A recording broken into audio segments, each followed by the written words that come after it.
భారతదేశంలో వృత్తిల వారీ వ్యవస్థ మార్పులు. Occupational distribution of India. దేశ ఆర్థికాభివృద్ధిలో మానవ వనరుల ప్రాధాన్యత ఎంతైనా ఉంది. ఆర్థిక వ్యవస్థలోని వివిధ వృత్తులలో పనిచేసే జనాభా వివరాలను తెలియజేసే దానినే వృత్తిల వారీ వ్యవస్థ అంటారు. ఆర్థిక వ్యవస్థలో వివిధ వృత్తుల్లో పనిచేసే జనాభా వివరాలను తెలియజేసేదే వృత్తిల వారీ వ్యవస్థ. ఆర్థిక వ్యవస్థను ప్రాథమిక, ద్వితీయ, తృతీయ రంగాలుగా విభజిస్తారు. ఆర్థిక వ్యవస్థను ముఖ్యంగా 3 రంగాలుగా విభజిస్తారు. ప్రాథమిక రంగం, దానినే వ్యవసాయ రంగం అని, ద్వితీయ రంగం, దానినే పారిశ్రామిక రంగం అని, తృతీయ రంగం, దానినే సేవా రంగం అని కూడా అంటారు. కాలిన్ క్లార్క్ ప్రకారం వృత్తిల వారీ వ్యవస్థకు ఆర్థికాభివృద్ధికి అవినాభావ సంబంధం ఉంటుంది. సాధారణంగా ఆర్థిక పురోగతికి వృత్తిల వారీ వ్యవస్థలోని మార్పులతో సంబంధం ఉంటుంది.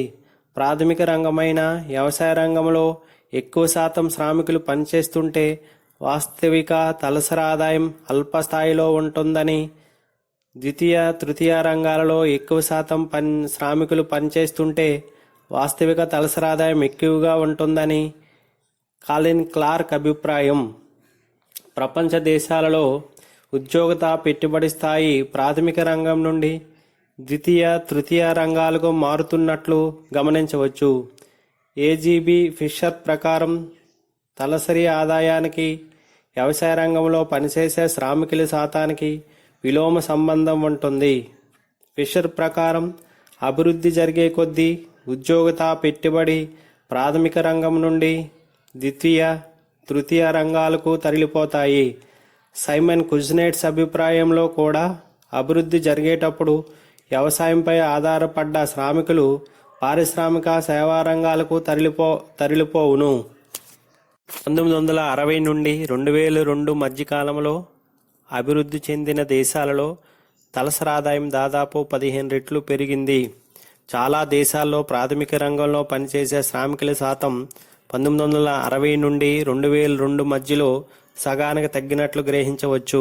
అభివృద్ధి చెందుతున్న భారతదేశంలో తలసరి ఆదాయం 1960 నుండి 2002 నాటికి 2,000 రూపాయలు పెరిగింది. అలాగే వ్యవసాయ రంగంలో శ్రామికుల సంఖ్య 14% తగ్గి ఇతర రంగాల్లో పెరుగుతున్నట్లు తెలుస్తుంది. వృత్తిల వారీ శ్రామిక ఉత్పాదకత ఆధారంగా వివిధ రంగాల మధ్య స్థూల జాతీయ ఆదాయ పంపిణీ జరుగుతుంది. వృత్తిల వారీ వ్యవస్థలో మార్పులకు అనుగుణంగా జాతీయ ఆదాయం పంపిణీ శాతం మారుతుంది. మనం అభివృద్ధి చెందిన అన్ని దేశాల్లో ప్రాథమిక రంగానికి లభించే స్థూల జాతీయోత్పత్తి కేవలం 3% మాత్రమే. జపాన్ 1965లో 10% నుండి 1990 కేవలం 2% తగ్గిపోయింది.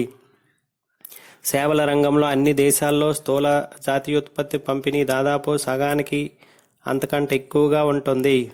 1992లో అన్ని దేశాల్లోని ఈ రంగం ముందంజలో ఉన్నట్లు చెప్పవచ్చు.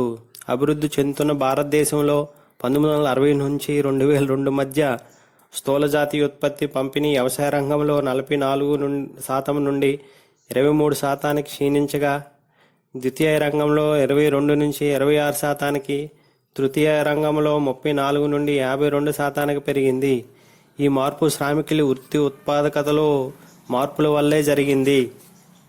ఏ దేశంలో అయినా పనిచేసే శక్తి, వస్తు ఉత్పాదక సామర్థ్యం ఉన్న జనాభా ఆ దేశ శ్రామికుల వర్గానికి సమానం. సాధారణంగా 15 నుండి 64 సంవత్సరాల మధ్య వయసు ఉన్న జనాభాను శ్రామికులుగా పరిగణించవచ్చు. వివిధ దేశాల్లో జనాభా 15-64 మధ్య వయసు ఉన్న శ్రామికుల సంఖ్యను పరిశీలించినట్లయితే 1992లో అభివృద్ధి చెందిన అన్ని దేశాల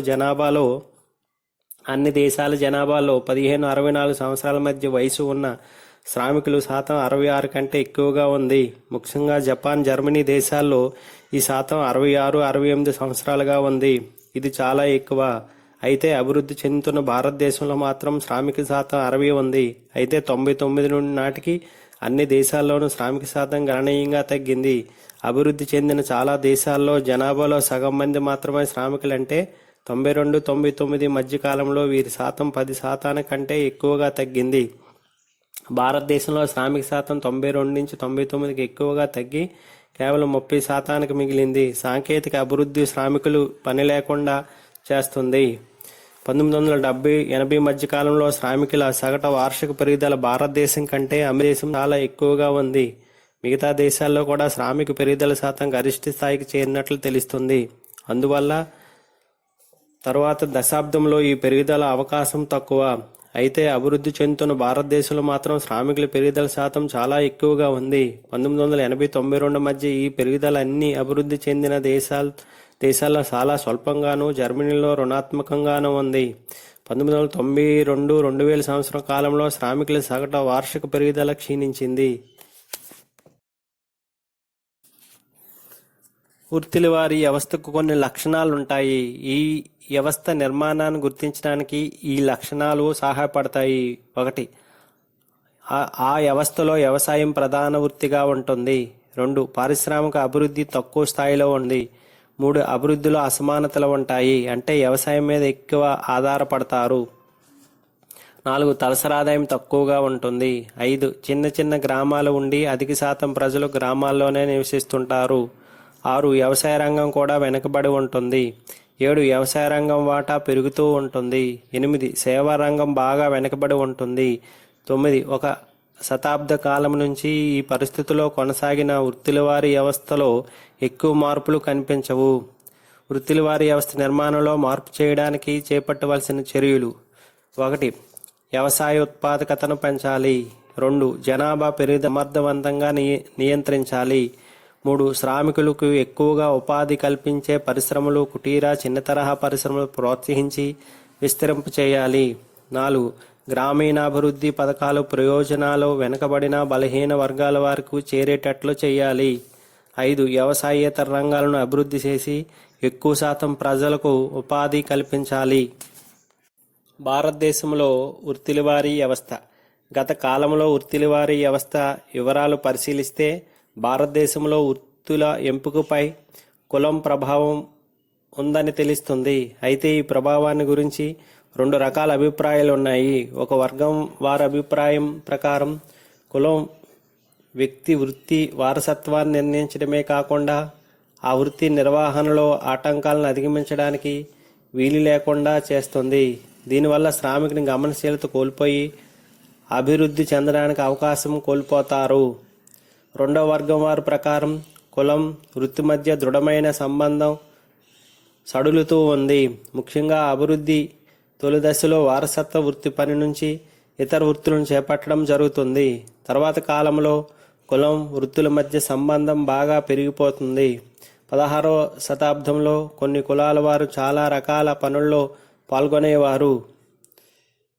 భారతదేశంలో సెన్సస్ కమిషన్ 1931 పాక్షిక సర్వేలో కులానికి సంబంధించిన వృత్తి పనుల్లో కేవలం 50% పురుషులు పాల్గొనేవారని తెలిసింది.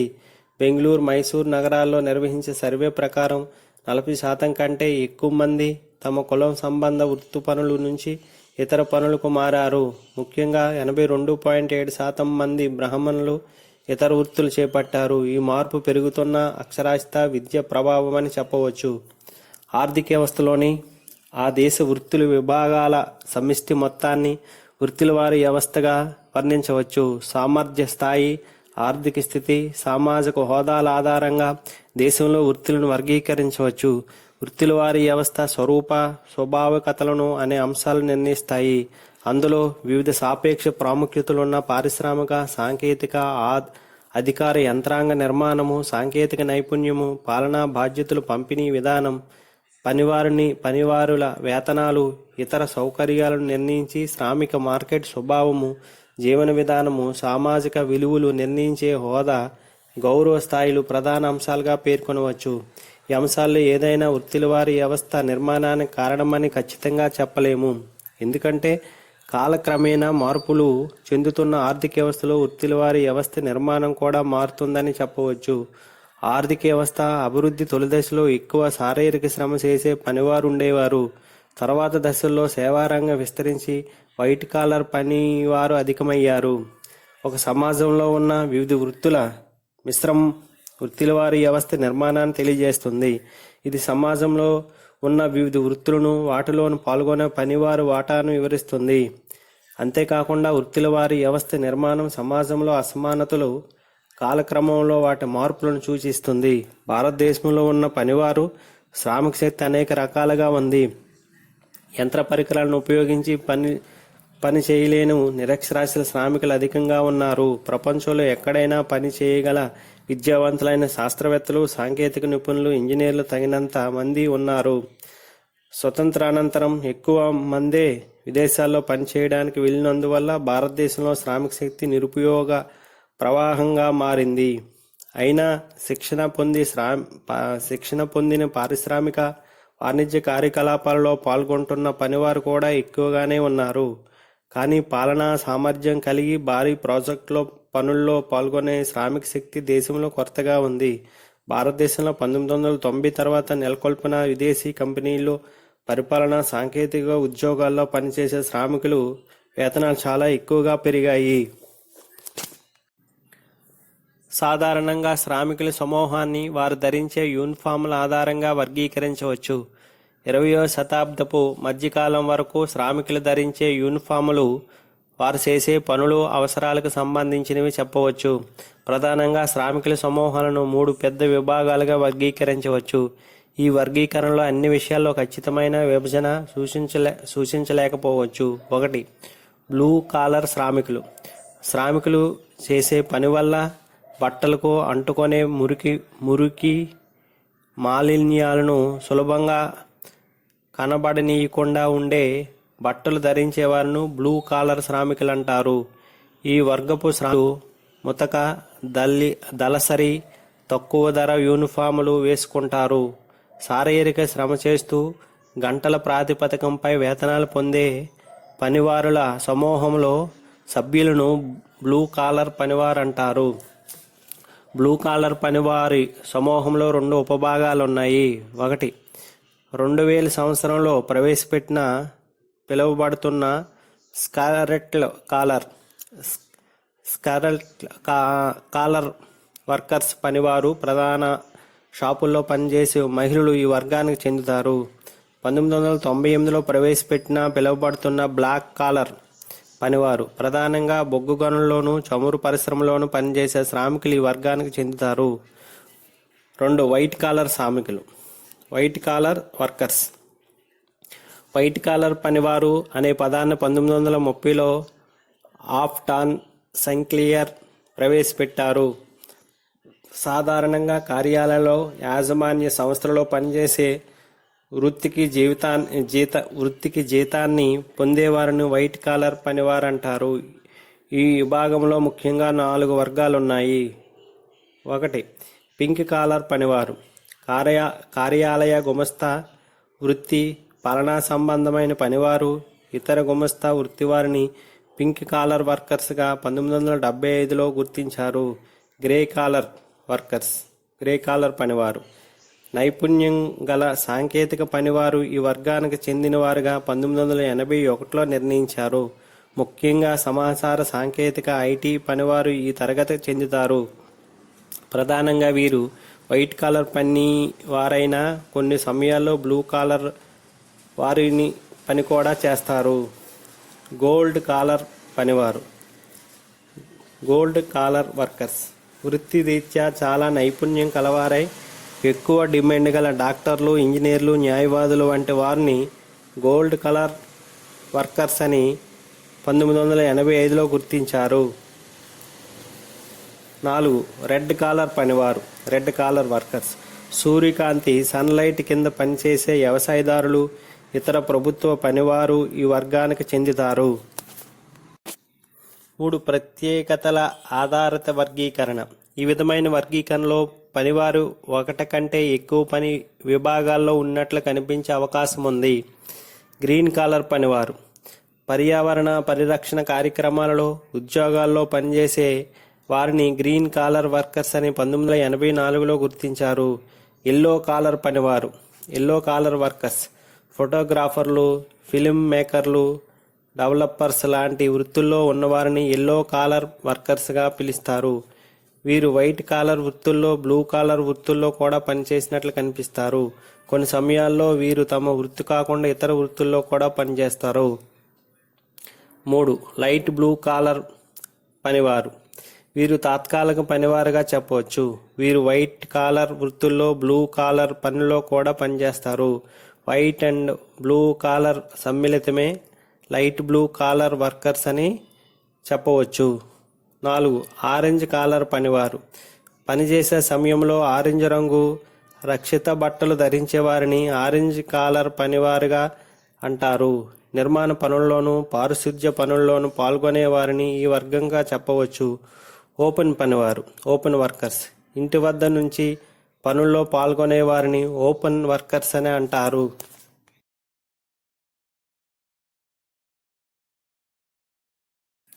భారతదేశంలో శ్రామిక జనాభా. ఉత్పత్తి ప్రక్రియలో శ్రామికులు అతి ముఖ్యమైన ఉత్పత్తి కారకం. అయితే వివిధ దేశాల్లో వివిధ కాలాల్లో శ్రామికుల నిర్వచనం మారుతున్నందువల్ల వారి సంఖ్య మొత్తంలో మార్పు రావడం గమనించాలి. ముఖ్యంగా భారతదేశంలో శ్రామికులుగా 15 నుండి 60 సంవత్సరాలు మధ్య వయసు ఉన్న వారినే పరిగణిస్తారు. ఎందుకంటే శ్రామికుల సామర్థ్యం వారి వయో వ్యత్యాసాలపై ఆధారపడి ఉంటుంది. అంతేకాకుండా వారిలో పని చేయాలనే ఆసక్తి, పని లభ్యత మీద కూడా ఆధారపడి ఉంటుంది. 1901-2001 మధ్య కాలంలో మన దేశం జనాభాలో శ్రామిక వివరాలు ఈ పట్టిక ద్వారా చెప్పవచ్చు.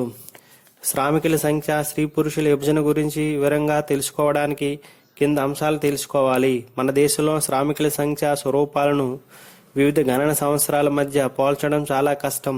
ఎందుకంటే పై చెప్పినట్లు శ్రామికుల నిర్వచనం వివిధ గణాల సంవత్సరాలలో వివిధ రకాలుగా ఉండటమే. 1951 సంవత్సరం కంటే ముందు వేతనాలు లేని, వేతనాలతో నిండిన శ్రామిక వర్గాలను కలిపి శ్రామిక సంఖ్యగా గణించడం వల్ల 1951లో శ్రామికుల సంఖ్య చాలా ఎక్కువగా ఉంది. 1951 సంవత్సరంలో జీవనాధారం కోసం పనిచేసే వారిని శ్రామికులుగా పరిగణించడం జరిగింది. ఇందులో వేతనం లేని శ్రామికులను పరిగణలోనికి తీసుకోలేదు. 1961 జనాభా లెక్కల్లో వ్యవసాయ, పశుపోషణ, పాల ఉత్పత్తులు, గృహ పరిశ్రమ మొదలైన వృత్తి సంబంధమైన శ్రామికులను, ఒకరోజు గంట పనిచేసే వారిని కూడా శ్రామికులుగా పరిగణించారు. ఇందులో ఆర్థికంగా శ్రామికులు విభజించినందువల్ల శ్రామికుల సంఖ్య అతిశయోక్తిగా ఉంది. 1971 జనాభా లెక్కలలో శారీరక, మానసిక, ఆర్థికపరమైన ఉత్పత్తి సాధ్య కార్యక్రమాలలో ప్రధానంగా పాల్గొన్న వారిని శ్రామికులుగా గుర్తించారు. 1981 గణాంకాలలో చాలా అర్థవంతమైన శ్రామిక నిర్వచనం ఇవ్వడం జరిగింది. మొత్తం శ్రామికులను ప్రధాన శ్రామికులని, ఉపాంత శ్రామికులని 2 వర్గాలుగా విభజించారు. సంవత్సరంలో 6 నెలలు లేదా అంతకంటే ఎక్కువ రోజులు ఆర్థికమైన శ్రమలో పాల్గొన్నవారు ప్రధాన శ్రామికులుగాను, సంవత్సరంలో 6 నెలల కంటే తక్కువ లేదా సంవత్సరంలో ఎక్కువ కాలం పనిచేయని వారిని ఉపాంత శ్రామికులుగాని పరిగణించారు. 1991 సంవత్సరంలో మొత్తం జనాభాను శ్రామికులు, శ్రామికేతరులని 2 రకాలుగా విభజించారు. ఇందులో ప్రధాన, ఉపాంత శ్రామికులు కూడా పరిగణలో తీసుకున్నారు. ఈ పట్టికను పరిశీలించినట్లయితే 1961లో శ్రామిక జనాభా రేటు 43% నుంచి 1971 నాటికి 33% తగ్గినట్లు తెలుస్తుంది. 1961లో గృహిణులు, విద్యార్థులను, శ్రామికులను పరిగణించి 1971లో వీరిని పరిగణలోకి తీసుకోనందువల్ల శ్రామికుల సంఖ్య 61 నుంచి 71 తగ్గినట్లు కనబడింది. అదేవిధంగా మొత్తం జనాభాలో స్త్రీలు శ్రామికుల శాతం 28 నుండి 12% తగ్గింది. 1971-91 మధ్య మొత్తం శ్రామికుల శాతం 4.5% పెరిగింది. అయినప్పటికీ పురుషుల శ్రామికుల శాతం మొత్తం పురుషుల జనాభాలో 0.5% తగ్గినట్లు కనబడుతుంది. కాగా మొత్తం స్త్రీల శ్రామికుల శాతం 1971-91 మధ్య 10% పెరిగింది. 91-2000 మధ్య కాలంలో జనాభాలో మొత్తం శ్రామికుల శాతం దాదాపు 2% పెరిగింది. అయితే పురుష శ్రామికుల శాతంలో మార్పు లేదనే చెప్పవచ్చు. స్త్రీ శ్రామికుల శాతం మాత్రం 3% పెరిగింది. అంటే 1971-2001 మధ్య దశాబ్ద కాలంలో స్త్రీ శ్రామికుల శాతం పెరగటం, పురుష శ్రామికుల శాతం నిలకడగా ఉండడం తెలుస్తుంది. భారతదేశంలో శ్రామిక రేటు తక్కువ స్థాయి ఆర్థికాభివృద్ధిని, సాంఘికంగా వెనుకబడతనాన్ని సూచిస్తుంది. శ్రామిక వర్గంలో మన దేశంలో తక్కువగా ఉండడానికి కారణం 1 గ్రామాల్లో వేతనేతర శ్రామికులు కుటుంబంలో పనివారిని శ్రామిక జనాభాలో పరిగణించకపోవడం, 2 గ్రామ శ్రామికుల కంటే పట్టణ శ్రామికులు తక్కువగా ఉండడం. 3 మొత్తం స్త్రీలలో పనిచేసే స్త్రీల సంఖ్య తక్కువగా ఉండడం. ఏదేమైనప్పటికీ స్త్రీ శ్రామిక వర్గ శాతం 1971 నుంచి పెరుగుతోంది. వెనుకబడిన రాష్ట్రాల కంటే అభివృద్ధి చెందిన రాష్ట్రాల్లో లేదా ఆర్థికంగా మెరుగైన రాష్ట్రాల్లో సగటు స్త్రీ శ్రామికుల సంఖ్య తక్కువగా ఉంది. వెనుకబడిన రాష్ట్రంలో జీవనోపాధి కోసం స్త్రీలు కూడా పనిచేయడమే ఇందుకు ముఖ్య కారణం. 1951 నుండి 2011-12 వరకు మన దేశంలో ప్రధాన వృత్తి వ్యవసాయమే. నిజానికి 1951 నుండి 71 మధ్య వ్యవసాయ రంగంపై ఆధారపడ్డ వారి శాతం స్థిరంగా 72% వద్దే ఉన్నారు. ప్రణాళికల్లో పరిశ్రమలకు ప్రాధాన్యత ఇచ్చినప్పటికీ అది పెద్దగా ఉపాధిని కల్పించలేకపోయింది. 1970 జనాభా లెక్కల తర్వాత వ్యవసాయంపై ఆధారపడ్డ వారి సంఖ్య కొంచెం తగ్గింది. ఎక్కువ తగ్గుదల 1991-2001 మధ్య సంభవించింది. 66.8 నుండి 56.7% తగ్గింది. ఎన్ఎస్ఎస్ఓ వారు 68వ రౌండ్లో నాటికి 48.9% తగ్గారు. స్వతంత్రం రాకపూర్వం భారత ఆర్థిక వ్యవస్థ వలస ఆర్థిక వ్యవస్థగా ఉండడంతో పారిశ్రామిక అభివృద్ధి పెద్దగా జరగలేదు. వ్యవసాయంపై ఆధారపడ్డవారు తగ్గలేదు. స్వతంత్రం తర్వాత పారిశ్రామిక వృద్ధి జరగడంతో కొంత వరకు వ్యవసాయంపై ఆధారపడ్డవారు పారిశ్రామిక సేవారంగం వైపు మార్పు చెందారు. అయితే ఈ మార్పు అంతా చెప్పుకోదగిన విధంగా లేదు. కారణం వ్యవసాయ రంగంలో ఉత్పాదకత భారీగా పెరగకపోవడం, మానవ శక్తి ప్రణాళికలు సరిగా లేకపోవడం, వ్యవసాయేతర రంగాల్లో సరిపడినంత ఉపాధి అవకాశాలు లేకపోవడం మొదలైనవిగా చెప్పవచ్చు. 1951-61 మధ్య భూ సంస్కరణ వల్ల వ్యవసాయ కూలీల శాతం కొంత తగ్గింది. అయితే 1971 ప్రాంతంలో మరలా పెరిగింది. 1951లో వ్యవసాయ కూలీలు 27 మిలియన్లు కాగా 2011 నాటికి 144 మిలియన్లు చేరింది. 2011లో మొత్తం వర్కర్స్ 481 మిలియన్లు. దీనిలో వ్యవసాయ కూలీల శాతం 30, అనగా వ్యవసాయ కూలీల శాతం పెరుగుచున్నది. 1951లో పారిశ్రామిక రంగంలో పనిచేసేవారు 10.7%. వీరు 1991 నాటికి కేవలం 12.7% మాత్రమే పెరిగింది.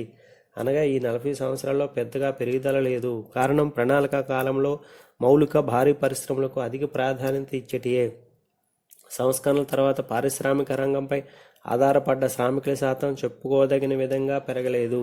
12.7% నుండి 24.4% పెరిగింది. ఉపరంగాల వారీగా చూస్తే మైనింగ్పై ఆధారపడిన వారి శాతం మార్పు రాలేదు.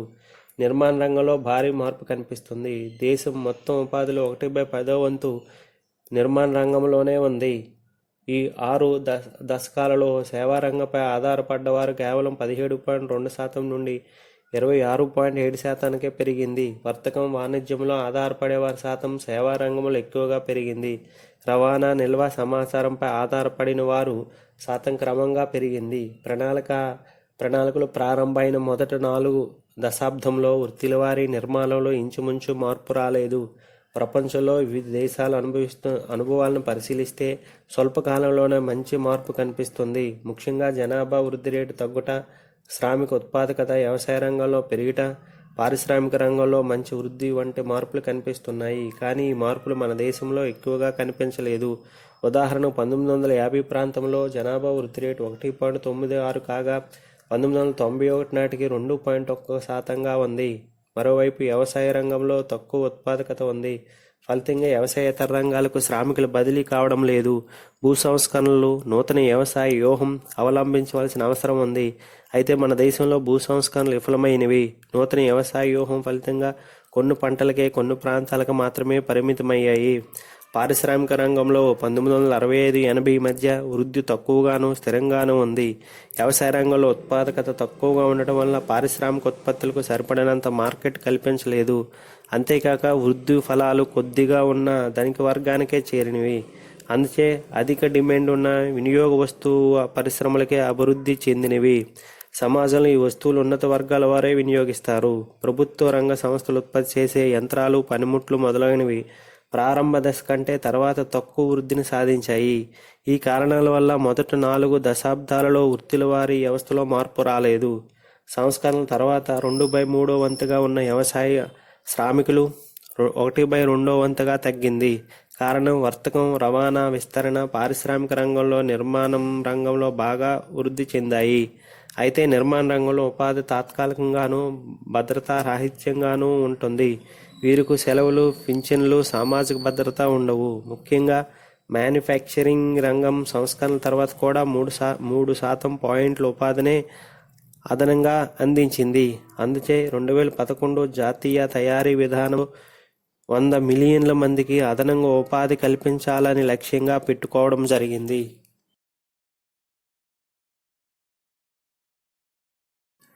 వృత్తుల వారీ శ్రామికుల వర్గీకరణ.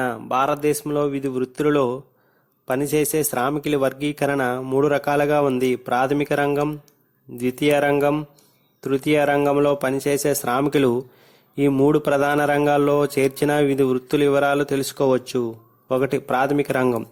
మానవునికి అవసరమైన వస్తువులను ప్రకృతి సహాయంతో ఉత్పత్తి చేసే రంగాన్ని ప్రాథమిక రంగంగా పరిగణిస్తారు. ఇందులో ముఖ్యంగా వ్యవసాయం, అడవులు, చేపలు, మత్స్య సంపద, పశుపోషణ మొదలైనవి ముఖ్యమైన వృత్తులు. 2. ద్వితీయ రంగం. సహజ వనరులు ఉపయోగించి మానవుడు తనకు అవసరమైన వస్తువులను ఉత్పత్తి చేసుకునే రంగాన్ని ద్వితీయ రంగంగా గుర్తించారు. భారీ పరిశ్రమలు, చిన్న పరిశ్రమలు, వర్క్షాపులు, మిల్లులు, గనులు, నిర్మాణము, వస్తువుల తయారీ, ఉత్పత్తి మొదలైన ఈ రంగానికి సంబంధించినవి. 3. తృతీయ రంగం. ఆర్థిక వ్యవస్థలో అన్ని రంగాల సేవలు ఈ రంగానికి చెందుతాయి. వ్యాపారం, వాణిజ్యం, రవాణా, ఆఫీసులు, గ్రంథాలయాలు, వైద్యశాలలు, కోర్టులు, పాఠశాలలు, సలహా ఏజెన్సీలు మొదలైనవి ఈ రంగానికి చెందుతాయి.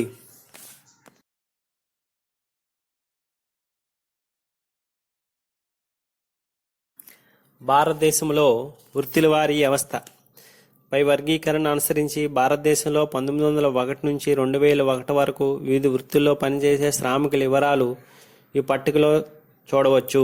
భారతదేశంలోని వృత్తుల వారీ వ్యవస్థ 1950కి పూర్వం వ్యవస్థగాను, 1951 1991 మధ్య కాలంలో వ్యవస్థగాను విశ్లేషించవలసి ఉంటుంది.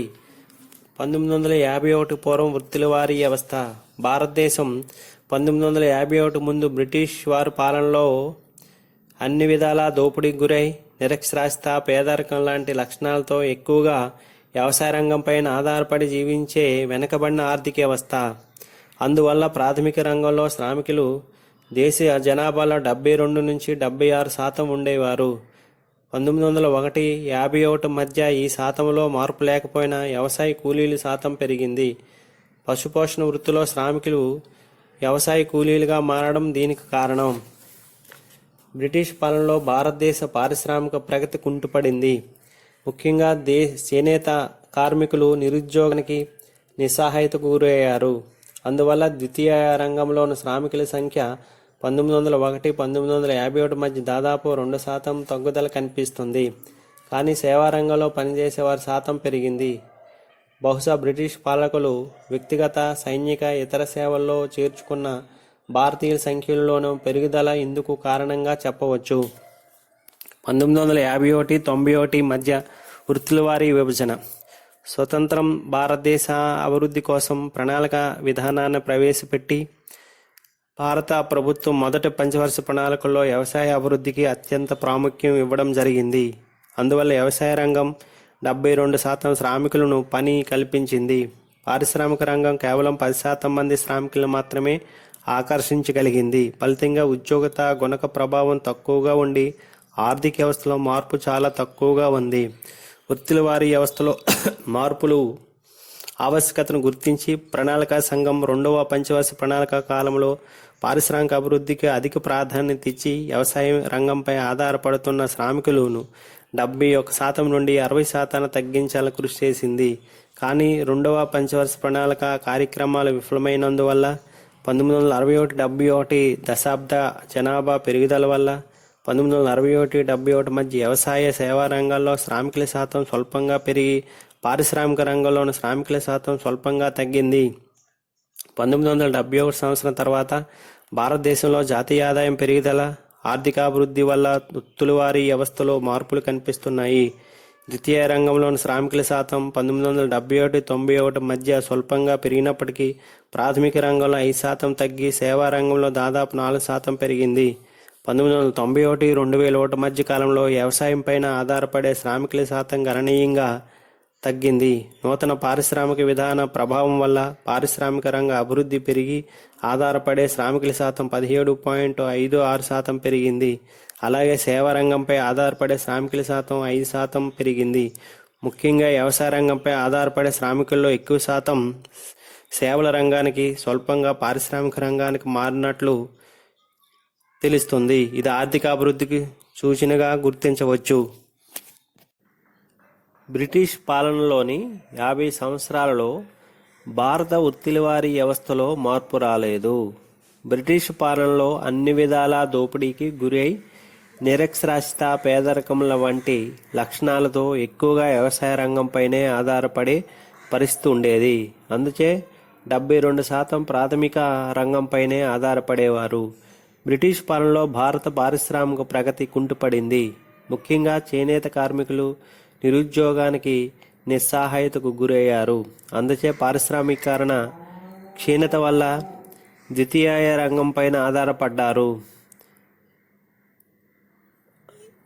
ద్వితీయ రంగంపై ఆధారపడ్డవారు 2% తగ్గింది.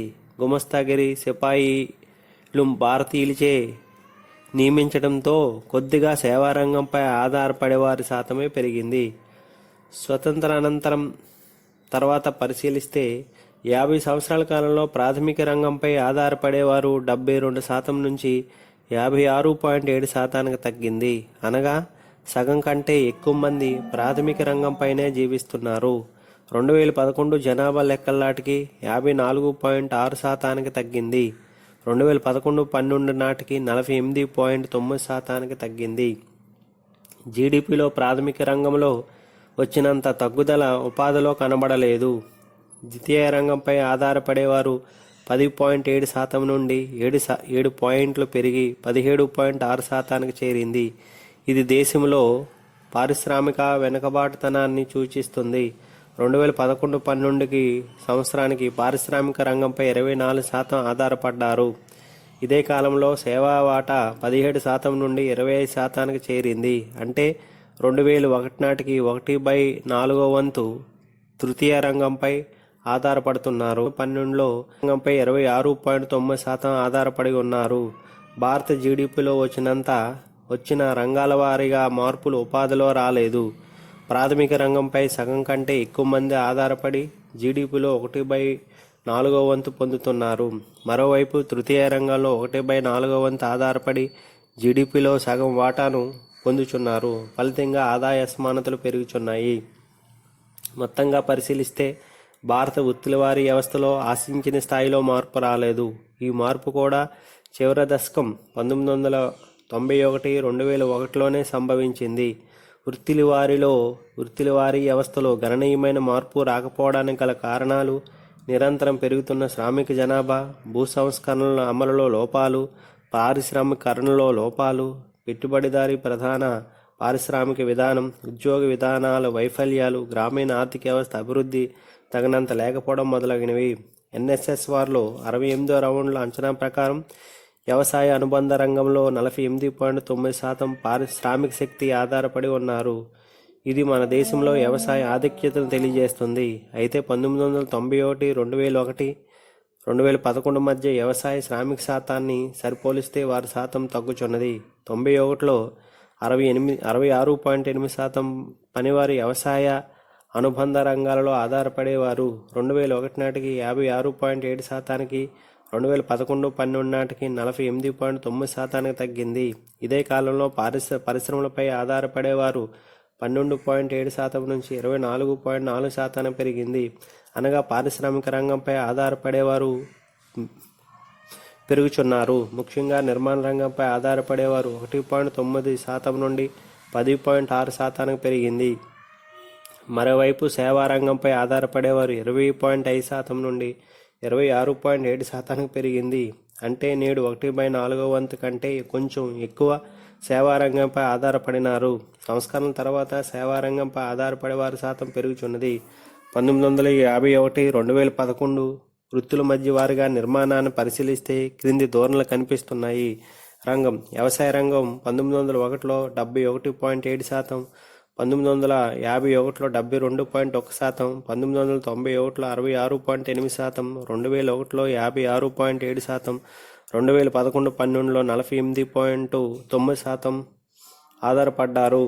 పారిశ్రామిక రంగంలో 1901లో 12.6%, 1951లో 10.7%, 1991లో 12.7%, 2001లో 18.2%, 2011-12లో 24.4% పనిచేస్తున్నారు.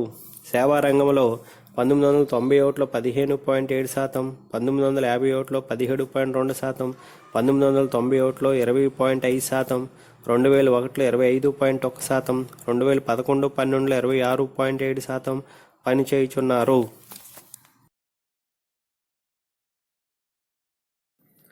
శ్రామిక శక్తి. శ్రమ అనేది ప్రాథమిక ఉత్పత్తి కారకం.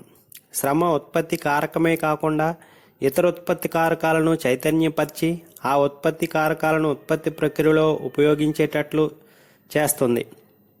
కాబట్టి దేశంలో శ్రామిక శక్తి పరిమాణం ఆర్థిక కార్యకలాపాల స్థాయిని నిర్ణయించును. శ్రామిక శక్తి పరిమాణం అనేది 15-59 సంవత్సరాల మధ్య వయసున్న జనాభాపై ఆధారపడును. 15 సంవత్సరాల లోపల పిల్లలు, 60 సంవత్సరాల పైన ఉన్న వృద్ధులు ఉత్పాదక కార్యక్రమాల్లో పాల్గొనరు. కాబట్టి వీరు అనుత్పాదక జనాభా పిలుస్తారు. 15-59 మధ్య ఉన్న జనాభా అంతా ఉత్పాదక శ్రామిక వర్గంలోకి వస్తారు. ఉదాహరణకు బిచ్చగాళ్ళు, వికలాంగులు స్వచ్ఛందంగా పనిచేయడానికి సిద్ధపడరు, శ్రామిక శక్తిలోకి రారు. 1971లో లేబర్ ఫోర్స్ 18.07%, 2001లో 40.22%, 2011లో 48.17%. వార్షిక వృద్ధి రేటు చూసుకుంటే 2001లో 2.78%, 2011లో 1.82% ఉంది. 1971-11 మధ్య 4 దశాబ్దాల్లో శ్రామిక శక్తి సుమారు 2.5 రెట్లు పెరిగింది, అనగా 18 కోట్ల నుంచి 48 కోట్లకు పెరిగింది. సగటున శ్రామిక శక్తి వార్షిక వృద్ధి రేటు 2.48%. ఇది దేశ సగటు జనాభా వృద్ధి రేటు 2% కంటే ఎక్కువ.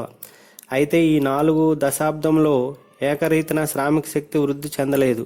1981లో గరిష్టంగా 2.96% వృద్ధి నమోదైంది. 1991 నాటికి 2.37%కి తగ్గింది. మరలా 2001 నాటికి 2.78% పెరిగింది. అయితే 2011 నాటికి 1.82%కి తగ్గింది. శ్రామిక శక్తి పెరిగే కొద్దీ ఉపాధి అవకాశాలపై ఒత్తిడి పెంచుతుంది. భారతదేశ శ్రామిక శక్తిలో కొన్ని విశిష్టమైన లక్షణాలు కనిపిస్తాయి. అభివృద్ధి చెందిన దేశాలతో పోలిస్తే మన దేశంలో జనాభా పనిచేసేవారు నిష్పత్తి తక్కువగా ఉంది. దీనికి కారణం అధిక జనాభా వృద్ధి, మహిళలు ఆర్థిక కార్యకలాపాల్లో పాల్గొనే రేటు తక్కువగా ఉండుట. పట్టణ జనాభా పనివారు నిష్పత్తితో పోలిస్తే గ్రామీణ జనాభా పనివారి నిష్పత్తి ఎక్కువగా ఉంది. దీనికి కారణం గ్రామాలలో ఇంచుమించు సభ్యులందరూ వ్యవసాయంలోనే పాల్గొంటారు, కానీ పట్టణంలో మహిళలు గృహ కార్యకలాపాలకు పరిమితమవుతారు. పురుష పనివారితో పోలిస్తే స్త్రీ పనివారి శాతం తక్కువగా ఉంది. 2011లో స్త్రీ పనివారి శాతం 25.5% కాక పురుష పనివారు శాతం 53.26%. ముఖ్యంగా బలహీన వర్గాలు, షెడ్యూల్ కులాలు, వృత్తి పని పెట్టేవారు, వృత్తి పని చేసే వారు, రైతు కమ్యూనిటీలోని మహిళలు ఉత్పత్తిలో ఎక్కువగా పాల్గొంటారు. పనిచేసేవారు శాతం రాష్ట్రాల బట్టి మారుతుంది. మన దేశంలో శ్రామిక శక్తి వృద్ధిని అధ్యయనం చేసేటప్పుడు శ్రామిక శక్తిని విభిన్న రకాలుగా విభజించవచ్చు. 1. ప్రధాన పనివారు, ఉపాంత పనివారు. 1971లో ప్రధాన పనివారు 96.8% కాగా ఉపాంత పనివారు 3.2%. 2011 నాటికి ప్రధాన పనివారు శాతం గణనీయంగా తగ్గి 75.2%కి చేరింది.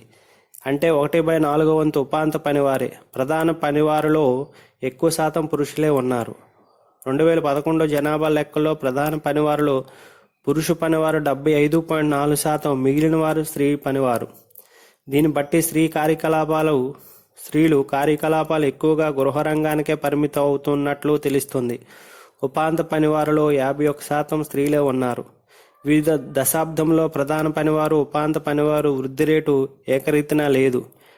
1970-80 దశకంలో జనాభా వృద్ధి రేటు కంటే ప్రధాన పనివారు వృద్ధి రేటు ఎక్కువగా ఉంది.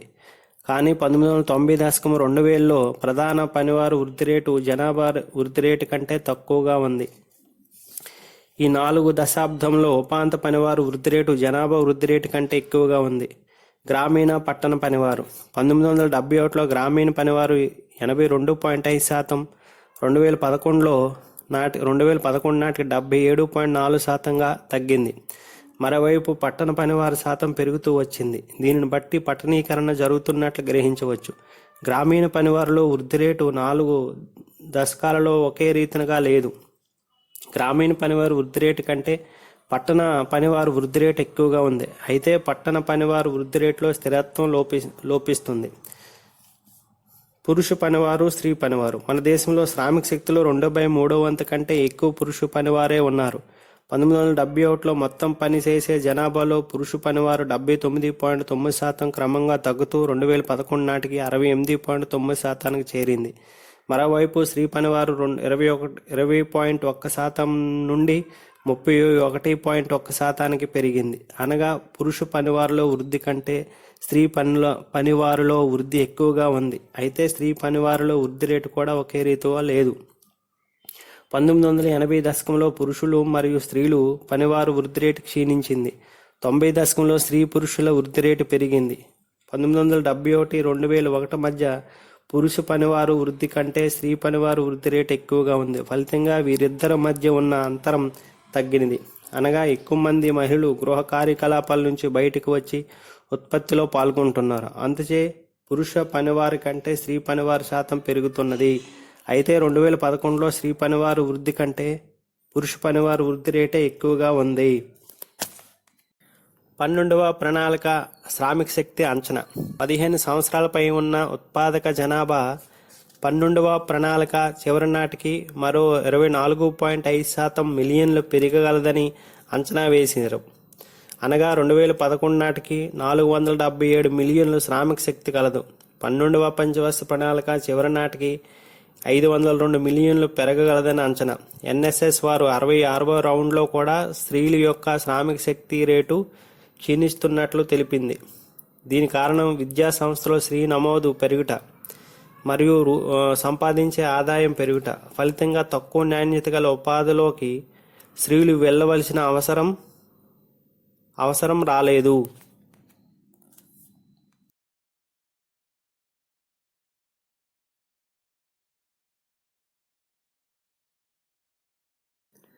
వృత్తుల వారీ నిర్మాణం, ఆర్థికాభివృద్ధి. సాంప్రదాయకంగా ప్రాథమిక, ద్వితీయ, తృతీయ రంగాలను ఆర్థిక వ్యవస్థను విడదీసినప్పటికీ నేడు వ్యవసాయం, పారిశ్రామిక, సేవా రంగాలను వర్గీకరిస్తున్నారు. అల్పాభివృద్ధి దేశాల్లో శ్రమ సాంద్రత పద్ధతులు ఎక్కువగా ఉపయోగిస్తారు. ఉత్పాదక తక్కువగా ఉంటుంది. వ్యవసాయ అత్యధిక ఆధిక్యత ఉంటుంది. వ్యవసాయ రంగంలో ఈ మధ్యకాలంలో మూలధన సాంద్రత కొంత పెరుగుతున్నప్పటికీ ప్రకృతిపై ఆధారపడటం వల్ల ఉత్పాదకత చెప్పుకోదగిన విధంగా పెరగలేదు. పారిశ్రామిక, సేవా రంగాల్లో ఉపాధి అవకాశాలు పెరిగితే గానీ తలసరి ఆదాయం చెప్పుకోదగిన విధంగా పెరగదు. 3వ ప్రపంచ దేశాలలో పారిశ్రామిక రంగం కొద్దిమంది శ్రామికులు మాత్రమే ఉపాధి అందిస్తుంది.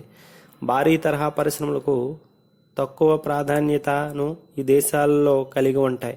సమసాంద్రతతో కూడుకున్న చిన్న తరహా కుటీర పరిశ్రమలు ఎక్కువగా ఉంటాయి. భారతదేశంలో కూడా పారిశ్రామిక రంగంలో పనిచేసే వారిలో 82% చిన్న కుటీర పరిశ్రమల్లోనే పనిచేస్తున్నారు. చేతి వృత్తులు, చిన్న తరహా పరిశ్రమలు అధిక మూలధన సాంకేతిక పరిజ్ఞానం అవసరం లేదు. అయితే వీటిలో ఉత్పాదకత తక్కువగా ఉండడం వల్ల శ్రామికుల ఆదాయం కూడా తక్కువగా ఉంటాయి. భారీ తరహా పరిశ్రమలు స్థాపిస్తేనే జాతీయ తలసరి ఆదాయాలు పెరగడానికి అవకాశం ఉంటుంది. వ్యవసాయం, పారిశ్రామిక రంగాల కంటే సేవా రంగంలో ఉత్పాదకత ఎక్కువగా ఉంటుంది. అందుచే వ్యవసాయం నుండి పారిశ్రామిక రంగం నుండి సేవా రంగానికి శ్రామికుల మార్పిడి నిజమైన ఆర్థిక ప్రగతికి సూచీగా భావించవచ్చు. అల్పాభివృద్ధి దేశాలైన ఆసియా, ఆఫ్రికా, లాటిన్ అమెరికా దేశాలలో ఎక్కువ మంది శ్రామిక శక్తి వ్యవసాయంపై ఆధారపడగా పశ్చిమ ఐరోపా, అమెరికాలో తక్కువ మంది వ్యవసాయంపై ఆధారపడతారు. ఉదాహరణకు అమెరికా, ఇంగ్లాండ్లో వ్యవసాయంపైన ఆధారపడేవారు 1% నుండి 2% మధ్యలోనే ఉంటుంది. ఇండియాలో 50% వరకు ఉన్నారు. వృత్తుల వారి విభజనను నిర్ణయించే అంశాలు. ఒక దేశ వృత్తుల వారి నిర్మాణం ఆర్థిక, సాంకేతిక, భౌగోళిక కారణాలపై ఆధారపడును. 1. భౌగోళిక అంశాలు. ఐరోపాలో పారిశ్రామిక విప్లవం సంభవించే వరకు వృత్తుల వారి వ్యవస్థను భౌగోళిక అంశాలు కూడా ప్రభావితం చేసినవి. దేశంలో భూసారం, అడవులు, పర్యావరణ మొదలగు భౌగోళిక అంశాలు వృత్తుల వారి విభజనను నిర్ణయించును. ఉదాహరణ నార్వే, స్వీడన్, కెనడాలో అటవీ ప్రాంతం ఎక్కువగా ఉండడంతో శ్రామిక శక్తికి అడవులు ఎక్కువగా ఉపాధిని కల్పిస్తున్నాయి. న్యూజిలాండ్, ఆస్ట్రేలియాలో గడ్డి భూములు ఎక్కువగా ఉండడంతో గొర్రెల పెంపకంపై ఎక్కువ మంది ఆధారపడుతున్నారు. సముద్ర తీర ప్రాంతం ఎక్కువ ఉన్న జపాన్, కెనడా వంటి దేశాలు చేపల పెంపకం ద్వారా ఉపాధిని పొందుతున్నారు. పశ్చిమ ఐరోపాలో ఎక్కువగా ఉన్న ఖనిజ సంపద పారిశ్రామిక రంగ ఉపాధికి దోహదపడుతున్నది. అందుచే ఇక్కడ 40 నుండి 50% శ్రామికులు పరిశ్రమపైన ఆధారపడుతున్నారు. అయితే వృత్తుల వారి వ్యవస్థను నిర్ణయించడానికి భౌగోళిక కారణాలు మరీ అంత ఎక్కువ ప్రభావాన్ని కనబరచకపోవచ్చు. జపాన్లో ఖనిజ వనరులు కొరతగా ఉన్నప్పటికీ దిగుమతి చేసుకొని అభివృద్ధి చెందింది కాబట్టి భౌగోళిక అంశం ఒక్కటే ప్రధాన అంశం కాదు, మిగతా అంశాలు కూడా దోహదం చేస్తాయి. 2. ఉత్పాదక శక్తుల అభివృద్ధి. వృత్తుల వారి వ్యవస్థ అనేది ఉత్పాదక శక్తుల అభివృద్ధిపై ఆధారపడును. అభివృద్ధి సాంకేతిక పరిజ్ఞానం వెనుకబడిన ఎడల వ్యవసాయ ఉత్పత్తులపై ఎక్కువ మంది ఆధారపడతారు. అట్లా కాకుండా అమెరికా, జపాన్, పశ్చిమ ఐరోపా వలె ఆధునిక సాంకేతిక పరిజ్ఞానం అభివృద్ధి చెందే కొద్దీ తక్కువ మంది శ్రామిక శక్తి వ్యవసాయంపై ఆధారపడతారు. అనగా ఉత్పాదక శక్తి అభివృద్ధి చెందే కొద్దీ వ్యవసాయం నుండి పరిశ్రమలకు, సేవలకు శ్రామికులు తరలిపోతారు. 3. ప్రత్యేకీకరణ. శ్రమ విభజన పెరిగే కొద్దీ మార్కెట్ విస్తృతమై వ్యవసాయ రంగం నుండి శ్రామికులు ఇతర రంగాలకు తరలిపోతారు. దీనికి 2 కారణాలు ఉన్నాయి. శ్రమ విభజన జరిగే కొద్దీ ప్రజలు తమకు కావలసిన వస్తువులన్నీ తామే ఉత్పత్తి చేసుకోవాల్సిన అవసరం లేదు. మరియు ఆహార ఉత్పత్తులకు అవ్యాకోచత్వం డిమాండ్ ఉంటుంది. ఉత్పాదకత పెరిగే కొద్దీ తక్కువ మందితో ఎక్కువ ఉత్పత్తి చేయవచ్చు. 4. తలసరి ఆదాయ స్థాయి. వెనుకబడిన దేశాల్లో తలసరి ఆదాయం తక్కువగా ఉంటుంది. ఫలితంగా ఎక్కువ ఆదాయాన్ని ఆహారంపై ఖర్చు పెడతారు. తలసరి ఆదాయం పెరిగే కొద్దీ ఆహారేతర వస్తువులపైన ఎక్కువగా ఖర్చు పెడతారు. కాబట్టి పారిశ్రామిక సేవా రంగంలో డిమాండ్ పెరిగి అక్కడ ఉపాధి సృష్టించబడుతుంది. ఆదాయ డిమాండ్ వ్యాకోచత్వం వ్యవసాయ వస్తువులకు అవ్యాకోచంగాను, పారిశ్రామిక వస్తువులకు అధిక వ్యాకోచత్వంగాను ఉంటుంది. అందుచే ప్రజలు ఆదాయం పెరిగే కొద్దీ వ్యవసాయ వస్తువులకు బదులు పారిశ్రామిక వస్తువులపైన ఎక్కువ వ్యయం చేస్తారు. ఫలితంగా పారిశ్రామిక వస్తువులు డిమాండ్ పెరిగి పారిశ్రామిక రంగం ఎక్కువ మందికి ఉపాధి కల్పిస్తుంది. అందుచే వ్యవసాయంపై ఆధారపడ్డవారు పారిశ్రామిక రంగానికి తరలిపోతారు. వృత్తుల వారి వ్యవస్థ స్వరూపంలో మార్పులు తీసుకురావడానికి తీసుకోవలసిన చర్యలు. వ్యవసాయ రంగంలో అధిక ఉత్పత్తి సాధించడం వల్ల వృత్తుల వారి వ్యవస్థ స్వరూపంలో మార్పులు సంభవిస్తాయి. ప్రజలకు కావలసిన ఆహార, వ్యవసాయ వస్తువులు ఉత్పత్తి చేయడానికి కావలసిన వ్యవసాయ శ్రామికుల సంఖ్య తగ్గుతుంది. అందువల్ల వ్యవసాయ రంగంలో కొంతమంది శ్రామికులు ఇతర రంగాలకు తరలిపోతారు. అంతేకాకుండా వ్యవసాయ రంగంలో ఆదాయం పెరగడం వల్ల పారిశ్రామిక వస్తువుల డిమాండ్ పెరిగి పారిశ్రామిక రంగంలో శ్రామికుల డిమాండ్ పెరుగుతుంది. నూతన వ్యవసాయ విధానాల ద్వారా అధిక దిగుబడినిచ్చే విత్తనాలు, ఎరువులు ఉపయోగించడం, నూతన సాంకేతిక పద్ధతులు వ్యవసాయ రంగంలో ప్రవేశపెట్టడం ద్వారా ఉత్పత్తిని పెంచవచ్చు. అంతేకాకుండా వ్యవస్థాపరమైన మార్పులంటే కమతాల పరిమాణం, భూ గరిష్ట పరిమితి, మిగులు భూములు పంపిణీ లాంటి చర్యలు పటిష్టంగా అమలు జరగడం ద్వారా వ్యవసాయ ఉత్పత్తులు పెంచవచ్చు. ప్రణాళిక కాలం నుంచి ఎక్కువ మంది శ్రామికులను వ్యవసాయ రంగం నుంచి పారిశ్రామిక రంగానికి తరలించడానికి కృషి జరుగుతుంది. త్వరితగతిన పారిశ్రామిక అభివృద్ధి సాధించడం వల్ల స్వయం ఉపాధి కార్యక్రమాలు కల్పించడం ద్వారా RLEGP, NREP, Rozgar Yojana, JRY మొదలగు పథకాల ద్వారా ఉపాధి సౌకర్యాలు కల్పించి వ్యవసాయ రంగంలో శ్రామికులను ఇతర రంగాలకు మరలించవచ్చు. కొత్త పథకాలు ప్రవేశపెట్టడమే కాకుండా ఉన్న పథకాలు పటిష్టంగా అమలు చేయడం జరగాలి. అప్పుడే వృత్తుల వారి వ్యవస్థలో మార్పులు త్వరితగతిన సాధించవచ్చు. భారతదేశంలో అలాంటి నూతన పథకాలు అనేకం ప్రవేశపెట్టిన పారిశ్రామిక రంగంలో వృత్తుల వారి శ్రామికుల సంఖ్య 1971-91 మధ్య తగినంతగా మారినప్పటికీ వ్యవసాయ రంగం నుంచి సేవల రంగానికి శ్రామికుల మార్పు ఆశాజనకంగా ఉంది. గత 40 సంవత్సరాలకు పైగా ప్రభుత్వం విశేష కృషి చేస్తున్నప్పటికీ వృత్తుల వారి వ్యవస్థలో గణనీయమైన మార్పు రాలేదు. అందుకు ముఖ్య కారణాలు: 1. నిరంతరం పెరుగుతున్న శ్రామిక జనాభా. 2. భూ సంస్కరణ అమలులో లోపాలు. 3. పారిశ్రామికీకరణలో లోపాలు. 4. పెట్టుబడి ప్రధాన పారిశ్రామిక విధానం. 5. ఉద్యోగ విధాన వైఫల్యాలు. 6. గ్రామీణ ఆర్థిక వ్యవస్థ అభివృద్ధి తగినంతగా లేకపోవడం. 8వ పంచవర్ష ప్రణాళిక అంచనా ప్రకారం 2002 సంవత్సరం నాటికి భారతదేశ శ్రామిక జనాభా 32 మిలియన్లు చేరుకుంటుంది. తలసరి ఆదాయం ఉత్పాదకత పెరిగే అవకాశం ఉంది, కానీ అందరికీ ఉద్యోగ అవకాశాలు లభించవు. అయినా ఉద్యోగ అవకాశాలు పెంచడానికి 8వ ప్రణాళిక ఒక దీర్ఘకాలిక ఉద్యోగ వ్యూహాన్ని తయారు చేసింది. అందులో ముఖ్య అంశాలు: దేశీయ ఉత్పత్తి డిమాండ్లను సమానం చేయడానికి ఎగుమతులు దిగుమతులను సవరించడం. 2. ఉద్యోగ ప్రాధాన్య పరిశ్రమలు ప్రోత్సహించే విధంగా దేశీయ ఉత్పత్తి నిర్మాణాన్ని మార్చడం. 3. ఉత్పాదకతను పెంచే రవాణా, వ్యాపార, ఇతర సేవలు ప్రోత్సహించి ఎక్కువ మందికి ఉద్యోగ అవకాశాలు కల్పించడం. 4. వెనుకబడిన వ్యవసాయ రంగ అభివృద్ధి కార్యక్రమాలను విస్తృతపరచడం. 5. వ్యవసాయ వ్యాపార అభివృద్ధిని ప్రోత్సహించే విధంగా ఈ విధానాల ద్వారా ఉపాధి అవకాశాలు మెరుగుపడి వృత్తుల వారి వ్యవస్థలో మార్పులను వచ్చి భారతదేశ ఆర్థిక అభివృద్ధి సాధ్యమవుతుందని ఆశిద్దాం. 9వ ప్రణాళిక కాలంలో పెరుగుతున్న శ్రామికులకు ఉపాధి కల్పించడమే కాకుండా పరిస్థితులను తగ్గించడానికి తగిన ప్రయత్నాలు చేశారు. వ్యవసాయ రంగంలో ఉపాధి, స్వయం ఉపాధి పథకాలు ప్రాధాన్యత ఇచ్చారు. వ్యవసాయ రంగం శ్రామికుల ఉత్పత్తి రేటును 11.2% పెంచడం లక్ష్యంగా నిర్ణయించారు. ప్రత్యేక ఉపాధి పథకాలు అమలు చేశారు. బాల కార్మికుల నియామకాన్ని నిషేధించారు. అసంఘటిత కార్మికుల ఉపాధి అవకాశాల పట్ల అవగాహన కల్పించి ప్రభుత్వ ఉపాధి పథకాల్లో ప్రయోజనం పొందాలని ఆశించారు. 10వ ప్రణాళికలో ఉద్యోగ ఉపాధి గ్యారంటీ చట్టాన్ని 10వ ప్రణాళిక కార్యక్రమం 2006లో ఉపాధి గ్యారంటీ చట్టాన్ని ఎంప్లాయ్మెంట్ గ్యారంటీ యాక్టు కొన్ని రాష్ట్రాల్లో అమలు చేసి గ్రామీణ ప్రాంతాలలో శ్రామికులు ఉపాధి కల్పించే ఏర్పాటు చేశారు. ఆ తర్వాత ఈ పథకాన్ని అన్ని రాష్ట్రాలకు విస్తరించారు.